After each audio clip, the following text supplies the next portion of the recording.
ഒരു ദിവസം പിള്ളേരെയും കൊണ്ട് അങ്ങോട്ട് ഇറങ്ങാത്തണ്ടാ സമയം കിട്ടിട്ട് അങ്ങേർക്ക് അവധിയുള്ള ദിവസം ഇറങ്ങുന്നത്. ചിക്കനൊക്കെ വാങ്ങിച്ചു വയ്ക്കാം. മോന്റെ വിസരായാലും എന്തിനാടാ മനോല്ലേ പഴയ കണക്കല്ല ഗൾഫ്. പിന്നെ അവിടെ നിക്കട്ട് കൂടി ജോലിക്ക് പോകണല്ലേ ഇപ്പം. ജോലിക്ക് പോണതെല്ലാം കണക്കി തന്നെ. നീ ഇനി എന്ന് തിരിച്ചു പോണത്? ലീവ് എക്സ്റ്റെൻഡ് ചെയ്ത് കിട്ടും. മനോഹരന്റെ കാര്യം നീ മറക്കൂലല്ലേ? ഇല്ല അത് ഞാൻ നോക്കാം. അതൊക്കെ അവിടെ എടുക്കും. വാ ബ്രോ ഇതായിട്ട് വരണേല്ലേ?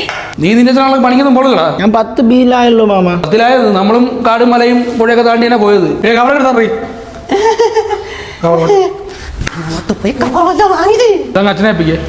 മാമിക്കുള്ളൂ കവർ എടുത്ത് ഞാൻ സാവിത്രി അത് കുഴപ്പമില്ല. ഞാൻ കൊണ്ടുവരല്ലേ നെടുമകാടുന്ന് കറന്നില്ല വാച്ചിട്ട് വരാം. അത് കുഴപ്പമില്ല മക്കളെ. നമുക്കൊന്നും കിട്ടിയില്ലെങ്കിലും വേണ്ടില്ല. നിങ്ങൾ സന്തോഷത്തോടെ ഇരുന്നാ മതി. ഞാൻ കൊണ്ടുവരാം. അടുത്ത ആഴ്ച വരുമ്പോ ചക്ക എങ്ങാനും കൊണ്ടുവരാം. പോയിട്ട് വരട്ടാ. എന്തിനു കിട്ടിയടി അവിടെ നിന്ന്? അയ്യോ ഒന്നും കിട്ടിയില്ലേ അപ്പി. എന്നാണോ ഒന്നും കിട്ടില്ല പുള്ളൊരു സത്യം.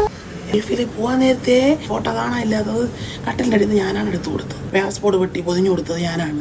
ഒരു പവന്റെ മാല പോലും കൊണ്ടുവന്നില്ലേ അപ്പി. അവിടെ കിടക്കുന്ന വസ്തു ഞങ്ങളാണ് അവിടെ നോക്കിക്കൊണ്ടിരുന്നത്. ഒരു മുട്ടുസൂചി പോലും നമ്മൾ എടുത്തിട്ടില്ല. കടയിൽ പോയിട്ട് വാങ്ങിച്ചോണ്ടിരാന്ന് നമ്മൾ തരും. കട കാണാതെ കിടക്കണം. അങ്ങേര് നമ്മളെ നല്ലപോലെ തന്നെ നോക്കണം.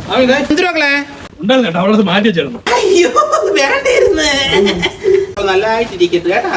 വർഷമായിട്ട്